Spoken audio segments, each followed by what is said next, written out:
instances of power outages around the area.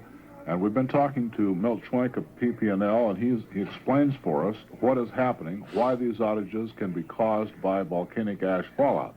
And here's his report. Stuff that's falling out is very capable of conducting electricity. As that stuff filters into our transformers, and more specifically fuses, which are there on the transformers, they can contaminate them and short them out, in essence. And as a result, you could have what we call a pole-top fire, or in the process have a power outage.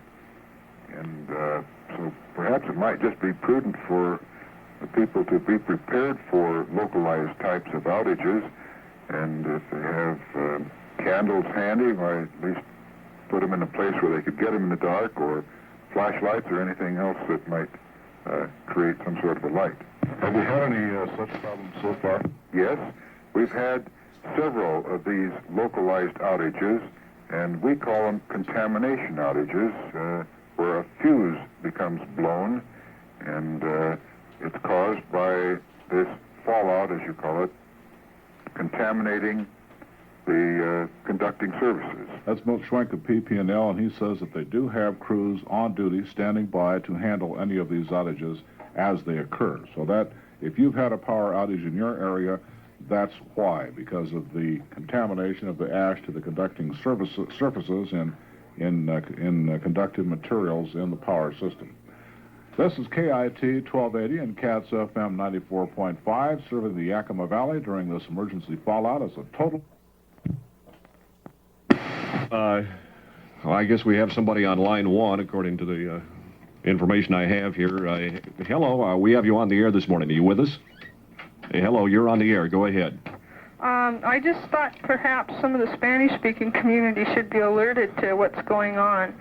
And my Spanish isn't that good, but I'd be glad to tell them to stay at home, and possibly you can have somebody else call in that's a little more fluent than I to alert them. We've got this. Si ustedes no conocen lo que hace ahorita, el volcano eruptó, necesita estar a su casa, no ir de fuera de su casa. Okay, thank you very much. Now, can you get number pardon me? Line 2 on? Sure, I'll talk with line 2 right now. Okay, yeah, you're on the air this morning. Who are we talking to? Yeah, this is Jim Stollery. I work for the county and just wanted to make a reminder that all those people that do have CB sets, turn them to Channel 9 for emergencies, notify their neighbors that they do have CB sets, because I'm sure that all the hospitals and police departments' phone lines are clogged, and that if there should be an emergency, that these emergency personnel also have CB sets. I know all the sheriff's department cars and the main station have Channel 9 monitored 24 hours a day, and that they can respond if the phone line becomes busy and no one is able to get through, and also due to highway emergencies, etc. Just figured as a public courtesy that all CBers stay off Channel 9, and but notify their neighbors that they do have a CB set and can use it in case of emergency. Okay, thank you very much. Vern Chartier, what's on your mind?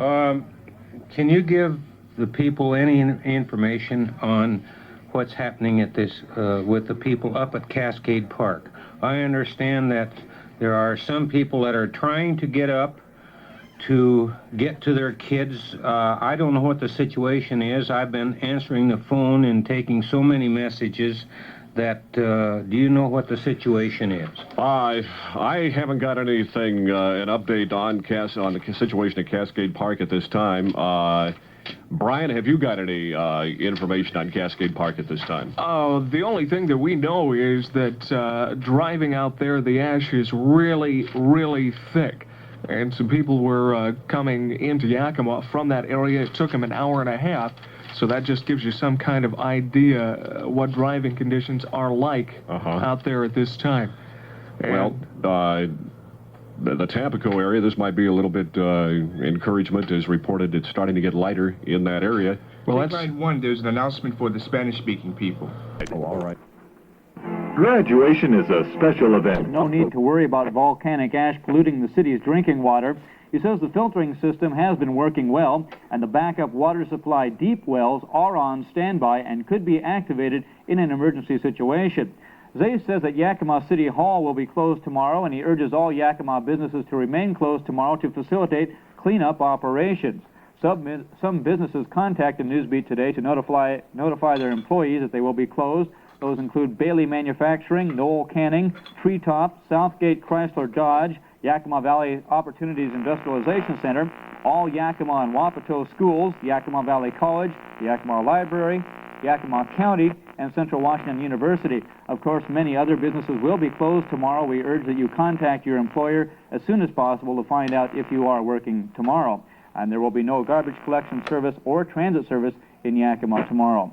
To help out all those stranded, the Red Cross set up 5 shelters in the Yakima Valley today that offer food and medical assistance. Newsbeat's Cindy Knockler has this report. The Red Cross office is busy taking calls from people who are stranded or just worried as to what they should do. 5 shelters have been opened to the public and are manned by Red Cross volunteers. Each shelter is equipped with food and 1 nurse and oxygen tank. According to Red Cross volunteer Gary Gearhart, the shelters are set up specifically for stranded motorists, and he advises everyone else to stay at home if at all possible. What we're getting is people that have been at conventions, particularly in Yakima. Up in Sunnyside, we had a big motorcycle doings going on, and these people got caught. It's mostly travelers that are getting caught and asking for assistance, because everything is pretty well filled up, I think. So far, the shelters operated by the Red Cross have not had a lot of people show up, but they're prepared to handle everyone that finds themselves stranded. As of news time, 10 people have shown up at the Seventh-day Adventist Church on Fruitvale, 150 people at Sunnyside Junior High School, 100 people at Natchez High School, and 10 people at the Civic Center in Selah. For Newsbeat, I'm Cindy Knockler. The biggest group of stranded travelers took up residence at Eisenhower High School in Yakima. 250 amateur radio operators were holding a convention when the volcano eruptions began. Corinne Huffman was there and files this report.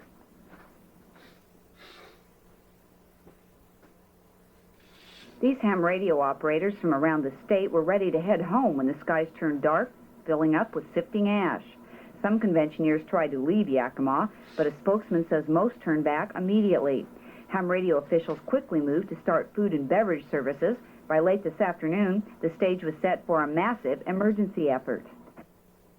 We have been declared an emergency site here. We had a amateur radio convention here this morning, and since we had the school open, they declared this particular site one of the emergency locations. We are checking into bedding facilities at this time. We do have food available here for anybody that can stop in. They can feed approximately 800 people for 2 days here right now. They're set up. They are ready to feed at this time. And we do have other facilities here for them. There's some TV, news, radio, whatever. Spirits were high at Ike today, with stranded travelers reading, talking, and watching television to pass the time. But people we talked to were hoping they could leave before the novelty wore off. Corinne Huffman reporting for Newsbeat. The State Patrol says that Chinook and White Passes are closed, as is Interstate 82 between Yakima and Ellensburg. The only major highway open at this time is Highway 97 south from Yakima toward the Tri-Cities. Officers will be posted on all routes which are closed, and motorists will not be allowed to pass on those closed routes. Authorities say that motorists should immediately change their air filters, oil filters, gasoline filters, and the oil in their cars because the ash can cause damage if engines are operated within the ash for an extended period of time. In Yakima, police officers and State Patrol officers have been wearing gas masks as they patrol the area. Sergeant Larry Gamache of the Yakima County Sheriff's Office says that you can't breathe without a mask at this time. It's overpowering. It's just like midnight. As those of us in Yakima know, the streetlights have been on since about 10 o'clock this morning, and we haven't seen much of an afternoon. There is heavy smoke and ash up to 4 inches in some places. Gamache says the ash is so thick on the power lines that electrical service has been interrupted in some cases. He says apparently the stuff is a good conductor of electricity because we are having arcing problems on our lines and transformers. Yakima officials say that water is to be drawn from wells and not from open reservoirs. Governor Ray has ordered the National Guard to be prepared to truck in water supplies into this area if it becomes necessary. Well, the two men who saw the Mount St. Helens explosion this morning say it leveled about two-thirds of the way up the 9,700-foot peak. Mark Dahl of Puyallup says we watched it blow. It was just this massive cloud, and we were lucky we got out alive. Joe Sullivan of Tooele, Washington, said that he had been logging just a few miles from the mountain and took his wife and brother-in-law and Dahl on a Sunday drive to get a look at the volcano. Using back roads, they drove to a point about 3 miles due west of the peak. They stopped their pickup and got out to take pictures of the mountain, which was already steaming. Sullivan says suddenly a dog's head, a point on the north side, just moved sideways and the whole thing went up. Dahl says we were lucky that we weren't any closer or we would not be talking to you now. The four of them jumped back into the pickup and raced to the highway as fast as Sullivan could maneuver along that winding mountain road. We'll take a look at how the volcanic ash affected Yakima when we come back.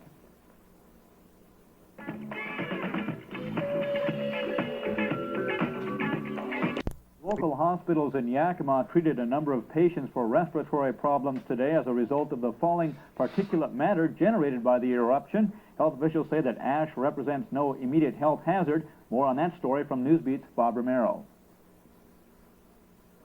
The National Weather Bureau office in Yakima has been closely monitoring the situation since the eruption occurred early this morning.